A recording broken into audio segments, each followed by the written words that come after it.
মাত্ৰ দুটা সৰু খবৰ দিবলৈ আপোনালোকৰ মাজলৈ আহিছো আপোনালোক সকলোৱে বিশেষকৈ আমাৰ যুৱ বন্ধুসকল অত্যন্ত উৎকণ্ঠাৰে সৈতে অপেক্ষা কৰি আছিল যে পুলিচৰ কনিষ্টবল সকলৰ নিযুক্তি কেতিয়াৰে পৰা হ'ব বা কোন দিনাখন হ'ব মই যতে মিটিংলৈকে যাওঁ তাতেই মোক সোধে যে মামা আমি পুলিচৰ ইন্টাৰভিউ পাস কৰিলো আমি এপইন্টমেন্ট লেটাৰ কেতিয়া পাম মই আপোনালোকক আজি জনাব খুজিছো যে আপোনালোকৰ উৎকণ্ঠাৰ অন্ত পৰিলে 3 তাৰিখে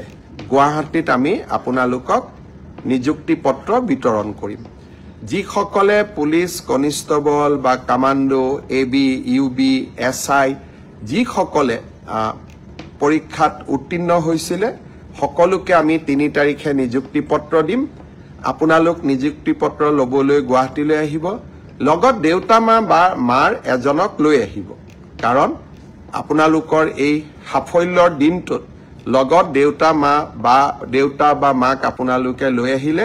তেওঁলোকেও ভাল পাব আৰু আপোনালোকেও আনন্দ অনুভৱ কৰিব মই সকলো মোৰ অতি মৰমৰ ভাগিন সকলক